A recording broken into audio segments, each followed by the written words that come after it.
الحمد لله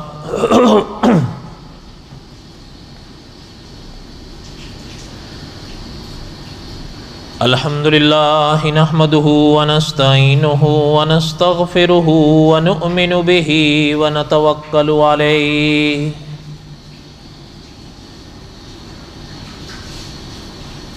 ونعوذ بالله من شرور أنفسنا ومن سيئات أعمالنا من يهده الله فلا مضل له ومن يضلله فلا هادي له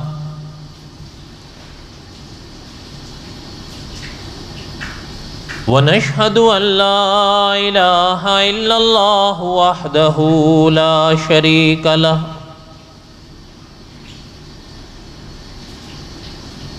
ونشهد أن سيدنا وسندنا ومولانا محمدا عبده ورسوله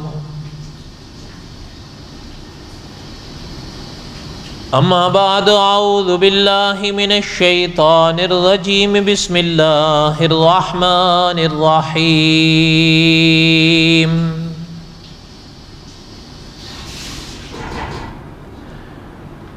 الف لام را تلك آیات الکتاب المبین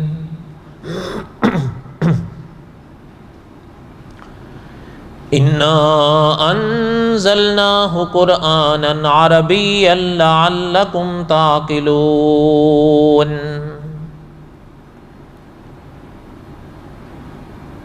نحن نقص عليك احسن القصص بما اوحینا الیک هذا القرآن وَإِن كُنْتَ مِن قَبْلِهِ لَمِنَ الْغَافِلِينَ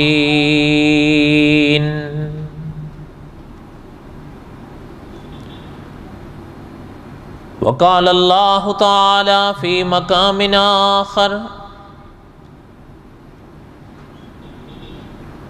إن الله اصطفى آدم ونوحا وآل إبراهيم وآل عمران على العالمين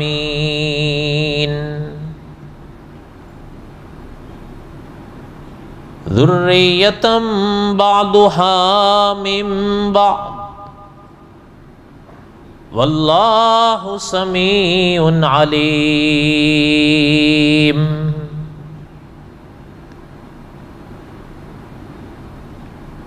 وقال النبي صلى الله عليه وسلم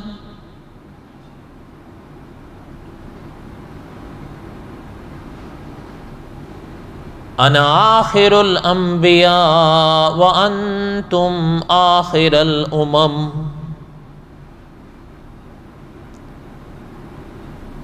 وقال النبي صلى الله عليه وسلم من يرد الله به خيرا يفقهه في الدين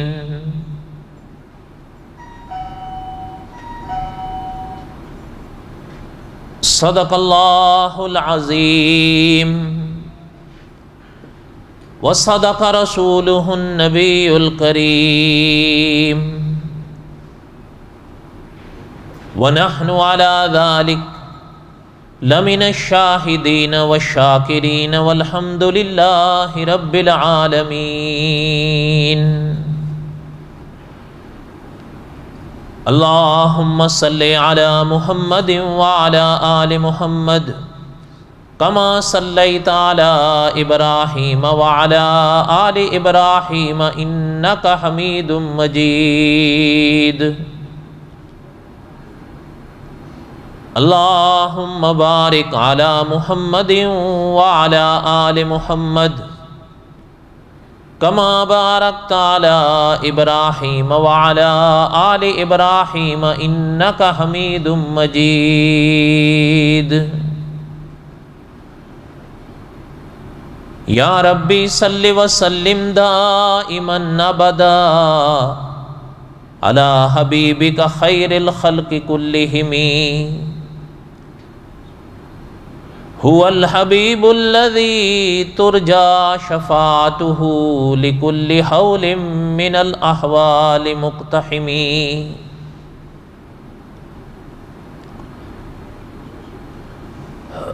ہمہ قسم کی حمد و ثنا اللہ ذات لم یزل لا یزال کی پاک ذات کے لیے، صدق دل سے لاتعداد مرتبہ درود و سلام امام الانبیاء حضرت محمد رسول اللہ صلی اللہ علیہ وسلم کی پاک ذات کے لیے۔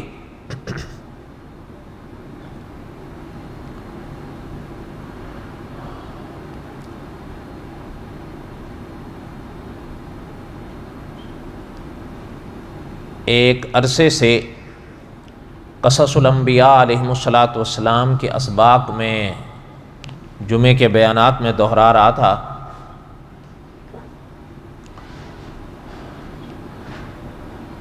اور حضرت موسیٰ علیہ السلام اور حضرت خضر علیہ السلام کے واقعات تک دہراتے دہراتے میں پہنچا تھا،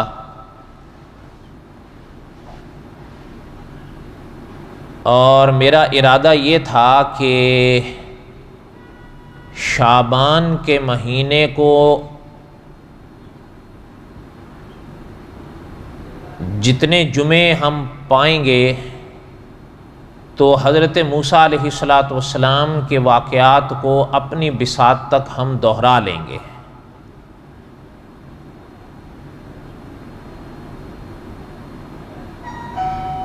لیکن وہ صرف ارادہ تھا۔ دوسرے ماہ کا جو پہلا جمعہ پڑھایا اس میں نے اس کا اظہار بھی کیا، لیکن اگلا غالباً 10 یا 11 کا جمعہ تھا، جس سے 2 روز یا 3 روز پہلے کورونا کی وبا کی وجہ سے سارے مساجد، مدارس اور کئی ادارے بند کر دیے گئے، اور پھر یہ سلسلہ چلتے چلتے قریب 3 ماہ تک پھیل گیا۔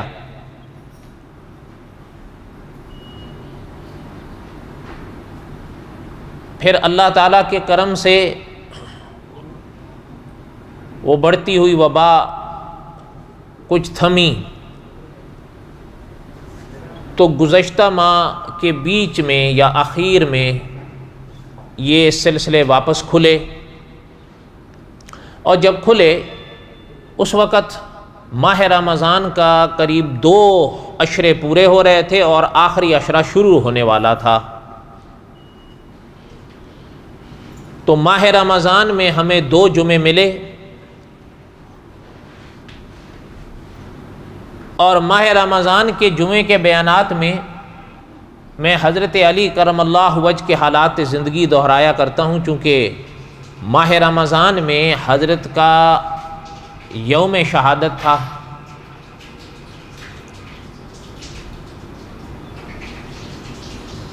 تو 2 جمعے میں نے حضرت علی رضی اللہ تعالیٰ کے حالات پر ہی چند باتیں پڑھی۔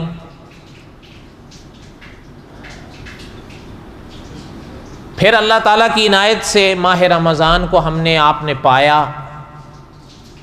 اب یہ شوال کا پہلا جمعہ ہے، تو 3 ماہ پہلے قصص الانبیاء علیہ السلام کا سبق جہاں میں نے روکا تھا، وہیں سے اسی کو میں پھر واپس شروع کر رہا ہوں، اور جتنا اللہ تعالیٰ کو منظور ہوگا اپنی بساط تک پڑھ کر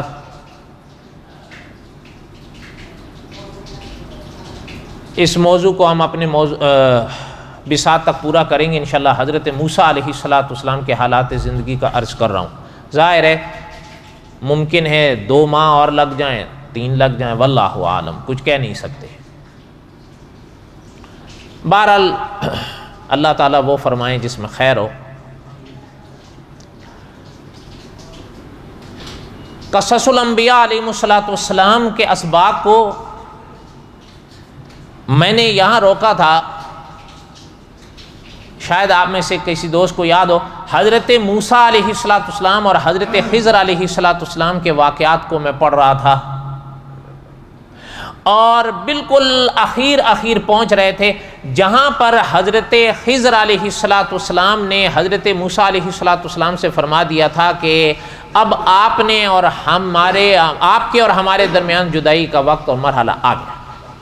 اس کے بعد حضرت خضر علیہ السلام نے جدا ہونے سے پہلے حضرت سے فرمایا کہ میں ان باتوں کی وضاحت آپ کے سامنے کر دوں جن پر آپ صبر نہیں کر پائے۔ ان میں سے 2 کی وضاحتیں ہم نے پڑھ لی تھی، تیسری اور اس مرحلے کے لحاظ سے آخری بات کی وضاحت باقی تھی، اور وہ دوسرے مہینے کا پہلا جمعہ تھا۔ میرا ارادہ یہ تھا کہ شعبان تک پورا ہو جائے گا، لیکن پھر یہ سب سلسلے بند کر دیے گئے۔ تو اب وہیں سے میں اس رکے ہوئے سبق کو پھر دہرانا شروع کرتا ہوں۔ حضرت خضر علیہ السلام نے اپنے 2 عملوں کی وضاحت تو جو فرمائی وہ ہم نے پڑھ لی تھی، ایک کشتی کے تختے کو توڑنے کی اور دوسرے اس بچے کے قتل کی۔ اس کی وضاحت حضرت خضر علیہ السلام نے جو حضرت موسیٰ علیہ السلام کے آگے فرمائی وہ ہم نے پڑھ لی۔ اس کے بعد تیسری آئی تھی، وہ جو دیوار کا واقعہ ہوا تھا وہ میں نے پڑھا تھا کہ وہ حضرات ایک بستی پہنچے تھے اور ان سے کھانا طلب فرمایا تھا اور بستی والوں نے انکار کر دیا تھا۔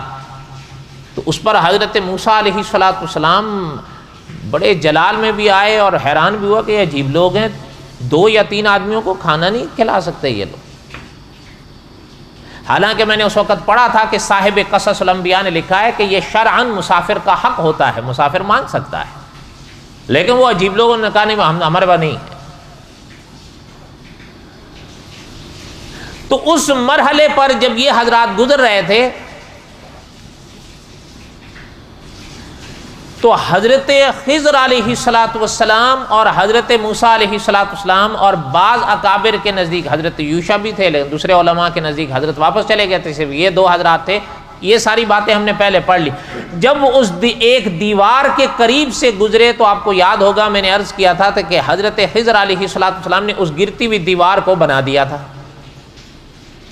جس پر حضرت موسیٰ علیہ السلام نے اعتراض کیا تھا کہ آپ ان کی یہ دیوار مفت میں بنا رہے ہیں، آپ کو کرنے دی ان سے کے ساتھ کوئی اجرت طے کر لیتے۔ تو اسی مرحلے پر حضرت خضر علیہ السلام نے چونکہ یہ تیسری بات ہو گئی تھی تو فرما دیا تھا کہ اب آپ کی راہ اپنی اور ہماری اپنی۔ پھر جدا ہونے سے پہلے حضرت خضر علیہ السلام نے اپنے ان اعمال کی وضاحت فرمائی کہ ہم نے کشتی کا تختہ کیوں توڑا، ہم نے اس بچے کو قتل کیوں کیا، اور پھر تیسرا مرحلہ یہ آیا کہ ہم نے اس گرتی ہوئی دیوار کو کیوں بنایا، کیونکہ آپ تو فرما رہے ہیں کہ بھئی یہ تو ایسے لوگ ہیں، یہ تو 2 یا 3 آدمیوں کو کھانا نہیں کھلا سکتا، ہم نے مفت میں ان کی دیوار بنا دی، بنانی تھی تو ان کے ساتھ کوئی اجرت طے کر لیتے۔ تو حضرت خضر علیہ السلام نے فرمایا کہ 2 باتوں کی وضاحت تو حضرت خضر علیہ السلام نے پہلے فرمائی، اب فرمایا کہ اس تیسرے عمل کی بھی وضاحت آپ سن لیں کہ یہ ہم نے کیوں کیا۔ فرمایا وَأَمَّا الْجِدَارُ فَكَانَ لِغُلَامَيْنِ يَتِيمَيْنِ فِي الْمَدِينَةِ، فرمایا یہ جو دیوار ہے یہ اس شہر میں رہنے والے 2 یتیموں کی ہے۔ وَكَانَ أَبُوهُمَا صَالِحًا، فرمایا ان کے ابا ایک بڑے نیک انسان تھے۔ وَأَمَّا الْجِدَارُ فَكَانَ لِغُلَامَيْنِ يَتِيمَيْنِ فِي الْمَدِينَةِ وَكَانَ تَحْتَهُ كَنْزٌ لَهُمَا، فرمایا یہ جو دیوار ہے یہ 2 یتیم بچوں کے جو شہر میں رہتے ہیں ان کا خزانہ ہے اس کے نیچے۔ وَكَانَ أَبُوهُمَا صَالِحًا، اور ان کے ابا ایک بڑے نیک انسان تھے۔ فَأَرَادَ رَبُّكَ أَن يَبْلُغَا أَشُدَّهُمَا، ہمارے رب نے یہ چاہا، رب العالمین کو یہ منظور تھا کہ جب یہ بچے بڑے ہو جائیں وَيَسْتَخْرِجَا كَنْزَهُمَا، تو اپنا خزانہ نکال لیں اس دیوار کے نیچے سے۔ وَأَمَّا الْجِدَارُ فَكَانَ لِغُلَامَيْنِ يَتِيمَيْنِ فِي الْمَدِينَةِ وَكَانَ تَحْتَهُ كَنْزٌ لَهُمَا وَكَانَ أَبُوهُمَا صَالِحًا فَأَرَادَ رَبُّكَ أَن يَبْلُغَا أَشُدَّهُمَا وَيَسْتَخْرِجَا كَنزَهُمَا۔ فرمایا یہ دیوار ان دو یتیم بچوں کی تھی، اس کے نیچے ان کا خزانہ تھا۔ علماء نے لکھا ہے کہ ان بچوں کے والد بڑے نیک انسان تھے، اور جب ان کا آخر وقت آیا تھا یا زندگی ختم ہونے والی تھی، انہوں نے اپنے بچوں کی خاطر ایک خزانہ جو ہے ایک اس دیوار کے نیچے دفنایا تھا۔ اور اپنا علماء نے سرور کونین صلی اللہ علیہ وسلم کے فرمان کی روشنی میں لکھا ہے سونا چاندی مال تھا، اس کو دفنا دیا تھا اس مقصد کے لیے کہ جب میرے بچے بڑے ہوں گے تو حاصل کر لیں گے، ان کی ضرورتیں پوری ہو جائیں گی۔ وہ خود تو اس دنیا سے چلے گئے اور بچے چھوٹے تھے اور وہ اس دیوار کے نیچے دفن تھا۔ تو حضرت خضر علیہ السلام نے فرمایا اللہ کو منظور یہ ہوا فَأَرَادَ رَبُّكَ أَن يَبْلُغَا أَشُدَّهُمَا وَيَسْتَخْرِجَا كَنزَهُمَا۔ اللہ یہ چاہتے تھے کہ یہ جو خزانہ ان کا اس دیوار کے نیچے ہے نا، جب یہ بچے بڑے ہوں تو لے لیں۔ اگر یہ دیوار اللہ کے حکم سے ہم نہ بناتے تو یہ قریب گرنے کی تھی، گر جاتی تو انہی بچوں کے جو ارد گرد دائیں بائیں آئیں بائیں تھے نا، وہ آ کے لے لیتے۔ ان بیچاروں کو کس نے کیا دینا تھا، یہ تو چھوٹے تھے۔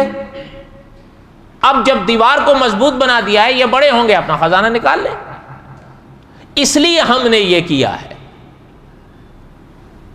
رحمتم من ربک، فرمایا یہ جو بھی ہے اللہ کی رحمت ہے۔ رحمتم من ربک وما فعلتہ عن امری، فرمایا یہ جو کچھ بھی ہم نے کیا ہے اپنی مرضی سے نہیں کیا ہے، اللہ کے حکم سے کیا ہے۔ وَأَمَّا الْجِدَارُ فَكَانَ لِغُلَامَيْنِ يَتِيمَيْنِ فِي الْمَدِينَةِ وَكَانَ تَحْتَهُ كَنْزٌ لَهُمَا وَكَانَ أَبُوهُمَا صَالِحًا فَأَرَادَ رَبُّكَ أَن يَبْلُغَا أَشُدَّهُمَا وَيَسْتَخْرِجَا كَنزَهُمَا رَحْمَةً مِّن رَّبِّكَ وَمَا فَعَلْتُهُ عَنْ أَمْرِي، فرمایا یہ جو بھی کیا ہے، جو بھی آپ نے دیکھا ہے، میں نے اپنی مرضی سے نہیں کیا، اس پاک ذات کے حکم پر کیا۔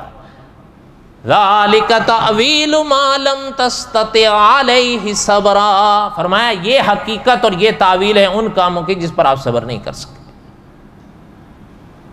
صاحب قصص الانبیاء نے اس مرحلے پر سرور کونین صلی اللہ علیہ وسلم کا فرمان لکھا ہے۔ آقا صلی اللہ علیہ وسلم نے فرمایا کہ اللہ رحمت فرمائے ہمارے بھائی موسیٰ پر، کاش گر تھوڑا سا اور صبر کیے ہوتے، رکے ہوتے تو قدرت کے اور بھی کئی راز سامنے آتے۔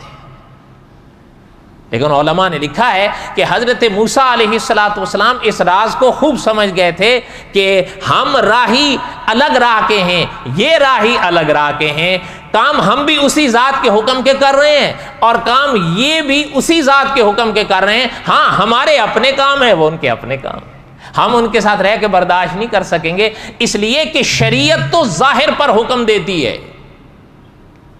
علماء نے لکھا یاد رہے کہ یعنی یہ کسی صورت شریعت اجازت نہیں دیتی۔ مثال کے طور پر دیکھیں، وہ جو کشتی کا تختہ حضرت خضر علیہ السلام نے توڑا تھا نا،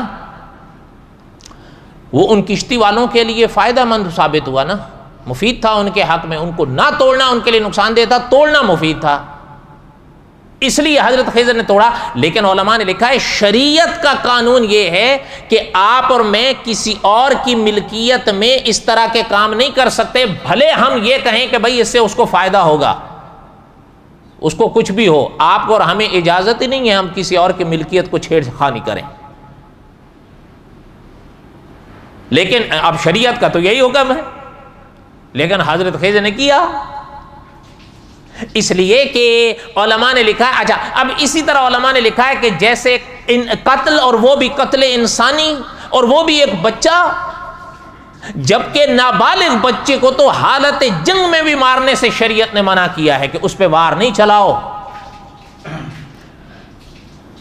اللہ تعالیٰ معاف فرمائے، ہمارے مولانا عبید فرمایا کرتے تھے اب تو بم کا زمانہ ہے، بچے عورتیں سب اڑ جاتے ہیں، حالانکہ سرور کونین صلی اللہ علیہ وسلم اجازت نہیں دیتے تھے۔ اس لیے شاید انہوں نے ایک ترانہ گایا ہے نا کہ جنگ میں سب کو جائز ہوتا ہے. سرور کونین صلی اللہ علیہ وسلم نے یہ سبق نہیں دیا، انبیاء علیہ السلام کی یہ تعلیم نہیں ہے.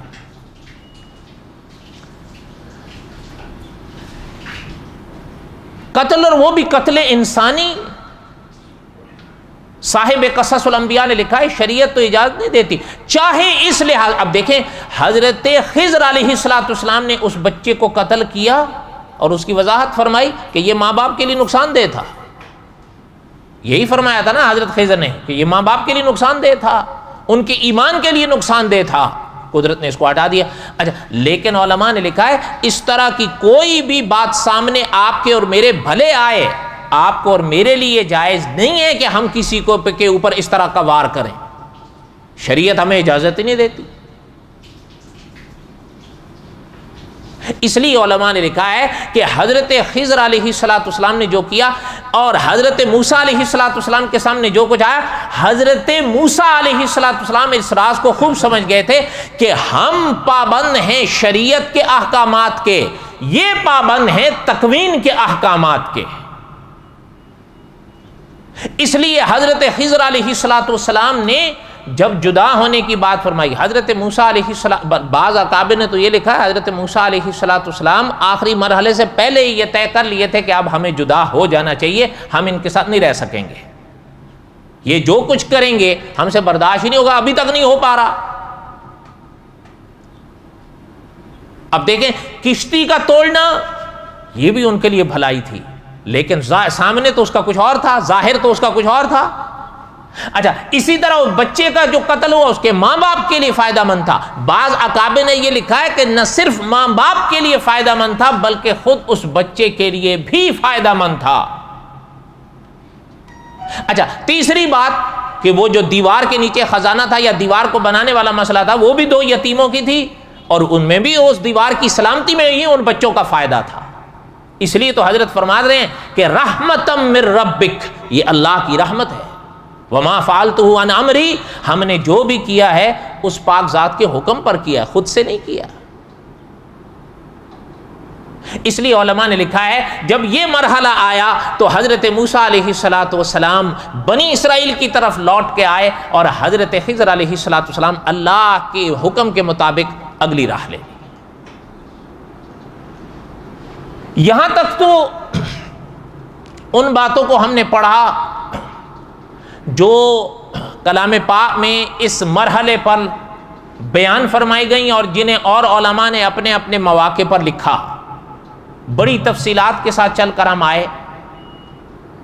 اب آئیے ان باتوں پر جن کی طرف میں نے ابتدائے درس میں اشارہ کیا تھا.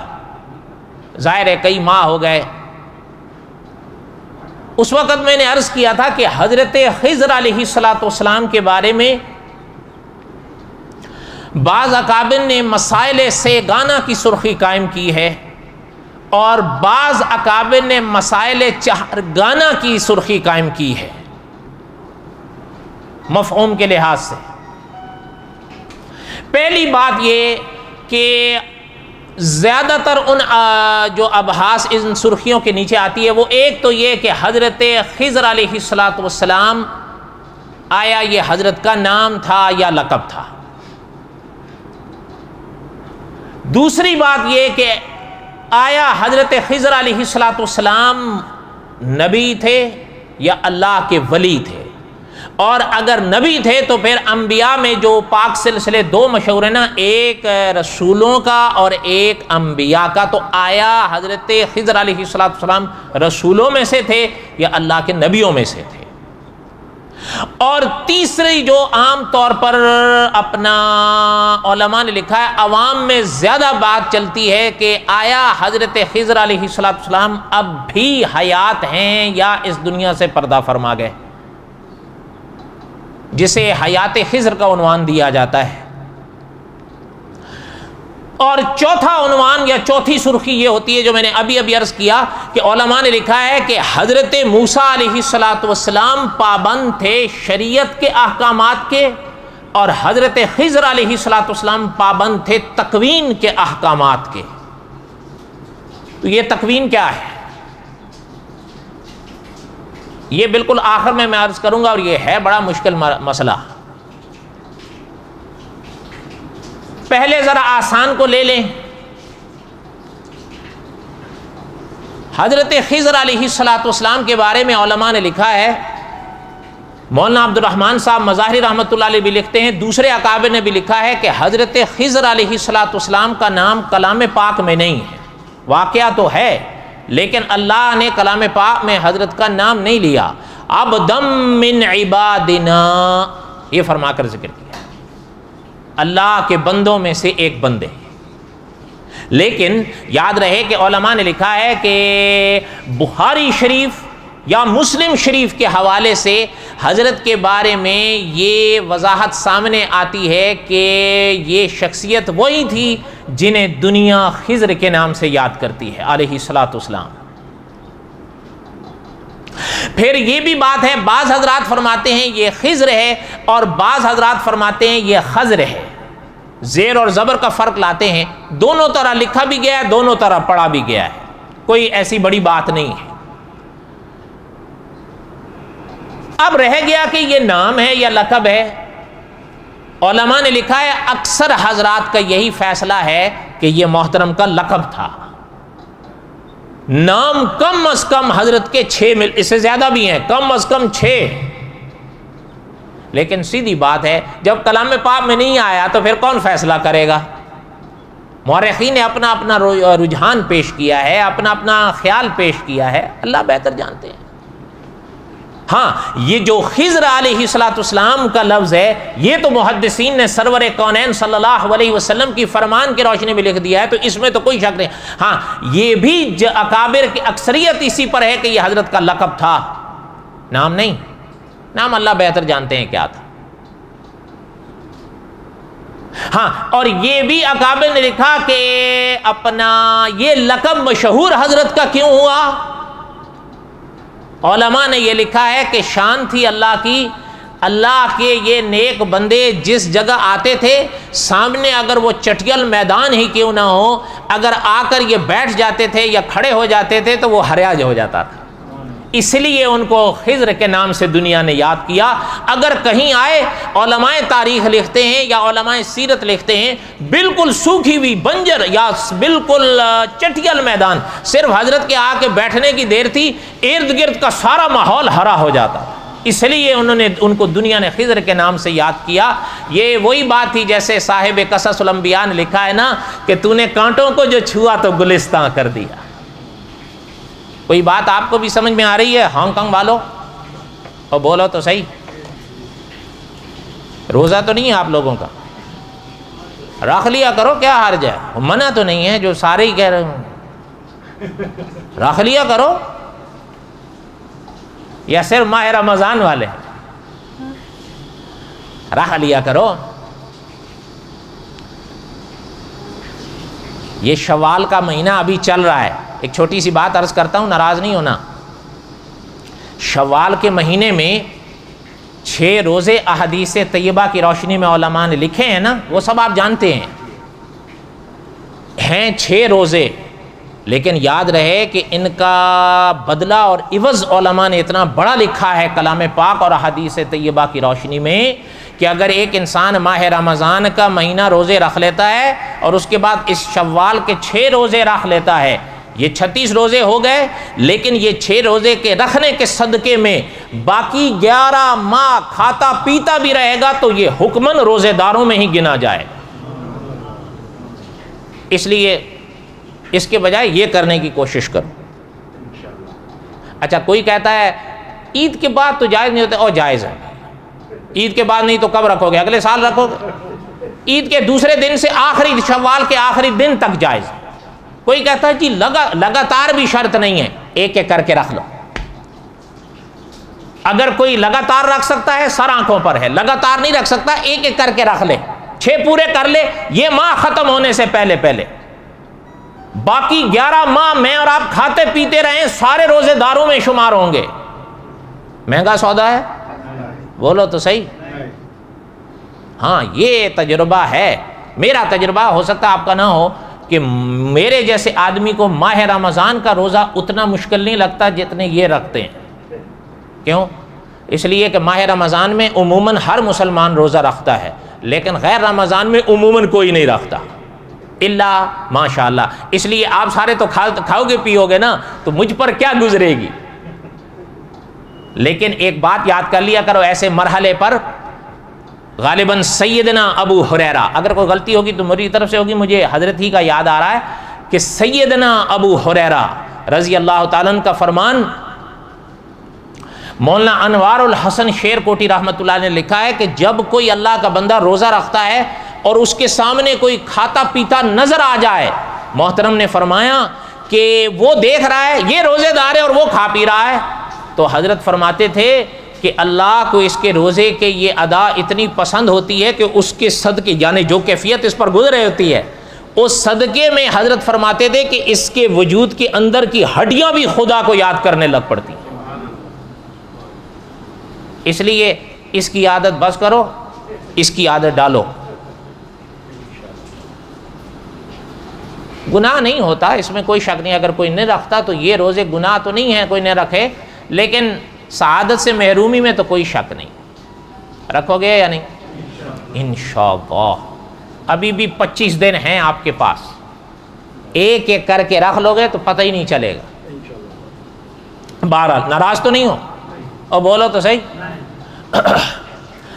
حضرت خضر علیہ السلام کے بارے میں ایک تو یہ فرمایا کہ یہ لقب، ایک بات۔ دوسری بات جو علماء نے فرمائی کہ آیا حضرت خضر علیہ السلام ولی تھے، نبی تھے، یا پھر نبیوں میں سے پھر رسول تھے؟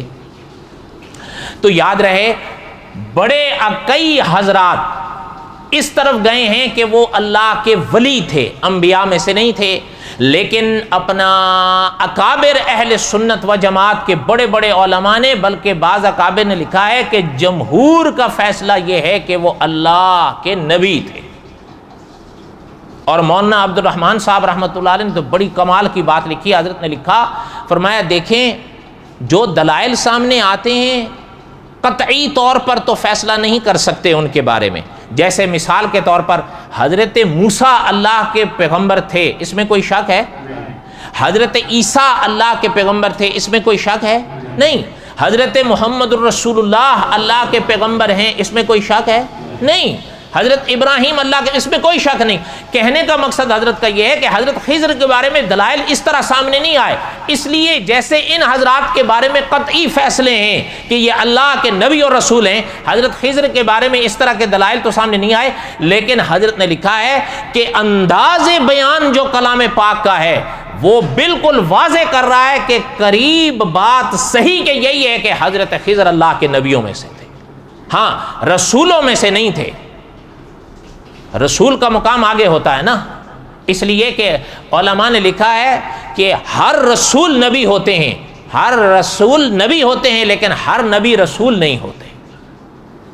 یہ بالکل وہی بات ہے، اگر یہ سلسلہ کڑیاں ساری آپس میں جڑی ہوئی چلتی ہیں، ہر رسول نبی ہوتے ہیں لیکن ہر نبی رسول نہیں ہوتے، ہر صحابی ولی ہوتے ہیں، ہر ولی صحابی نہیں ہوتے، ہر ولی مسلمان ہوتے ہیں لیکن ہر مسلمان پھر ولی نہیں ہوتے، ہر مفتی عالم ہوتے ہیں لیکن ہر عالم مفتی نہیں ہوتے۔ یہی کڑیاں اوپر کی طرف چلتی ہیں۔ علماء نے لکھا ہر رسول اللہ کے نبی ہوتے ہیں لیکن ہر نبی پھر رسول نہیں ہے۔ پھر رسولوں سے آگے ایک اور درجہ ہے جسے کلام پاک میں اللہ نے اولو العزم من الرسل فرمایا ہے۔ علماء نے لکھا ہے وہ 5 ہیں۔ انبیاء تو خدا کے ہزاروں ہیں نا، لیکن اولو العزم من الرسل تک 5 آئے ہیں۔ اللہ کی مرضی، ان اللہ اصطفیٰ آدم، اللہ جس کا انتخاب فرما لے۔ یہ تنقیص سے نبوت نہیں، تنقیص سے نبوت تو کفر ہے۔ یہ انبیاء کی شان ہے، خصوصیات ہوتی ہیں، جیسے حضرت محمد الرسول اللہ اللہ کے آخری نبی ہیں نا، اور بولو تو صحیح، اللہ کے آخری نبی ہیں۔ حضرت عیسیٰ بھی اللہ کے آخری نبی ہیں؟ نہیں۔ تو اب یہ کہنا کہ حضور اللہ کے آخری نبی ہیں، اس میں کیا حضرت عیسیٰ کی توہین ہے؟ نہیں، توہین نہیں ہے، حضور کی یہ خصوصیت، یہ شان ہے جو اللہ نے حضور کو دی ہے۔ اسی طرح جو اولو العزم من الرسل ہیں وہ 5 ہیں۔ پھر رسول آتے ہیں، رسولوں کئی ہیں، پھر اس کے بعد نبیوں کا سلسلہ آتا ہے، نبی ان سے زیادہ ہیں. لیکن علماء نے لکھا، جو مولانا عبد الرحمن صاحب رحمۃ اللہ نے لکھا کہ حضرت خضر علیہ السلام اللہ کے پاک انبیاء کے سلسلے میں ہیں، رسولوں یا اولو العزم من الرسل میں سے نہیں ہیں. اس لیے حضرت کا فیصلہ اور مولانا حفظ الرحمان سے ہروی رحمۃ اللہ علیہ کا بھی یہی فیصلہ ہے. دو باتیں ہو گئیں، ایک نام کی اور ایک لقب کی. اس کے بعد مسائل چہار گانا میں سے تیسرا مسئلہ آتا ہے جسے حیات خضر کے نام سے یاد کیا جاتا ہے کہ آیا حضرت اب بھی ہیں یا چلے گئے. یہ بڑا معرکۃ الآراء مسئلہ ہے، اس میں کوئی شک نہیں. اور اپنا علماء نے یہ بھی لکھا ہے کہ پہلے دو تو اتنے نہیں، لیکن یہ تیسرا جو ہے یہ عوام میں بھی بڑا مشہور چلتا ہے. لیکن اس مسئلے کا کوئی حل تو ہونا چاہیے. آخر دیکھو ایک بات ہے، یہ ایک نہیں سینکڑوں لوگ ایسے ملتے ہیں جن کا یہ فرمان ملتا ہے کہ ہمیں حضرت خضر ملے تھے. دیکھیں وہ لوگ میرے اور آپ کی طرح تو نہیں ہیں. ایک تو یہ نا میں کہوں مجھے حضرت خضر ملے تھے، مانو گے؟ اور بولو تو صحیح، کھول کے بولو، ڈھیلے کیوں بولتے ہو؟ بولو نہیں. ہاں اچھا، اگر آپ مجھ سے کہو جی حضرت خضر ملے تھے، میں مانوں گا، کیونکہ وہ اپنا وہ کیا ہے نا، وہ فارسی کی کہاوت ہے کہ اپنا من ترا حاجی بگویم کہ تو مرا حاجی بگو. تو مجھے حاجی کہا کر، میں تجھے حاجی کہوں گا. میں اور آپ ایک دوسرے کو اچھی طرح جانتے نا، حضرت خضر کہاں اور آپ اور ہم کہاں. لیکن جو خدا کے نیک اولیاء گزرے ہیں وہ تو ایک نہیں سینکڑوں میں ہزاروں وہ فرما میں ملے ہیں. تو کیا وہ سب جھوٹ تھا؟ آخر کوئی بات تو ہے نا، آخر کیا بات تھی وہ؟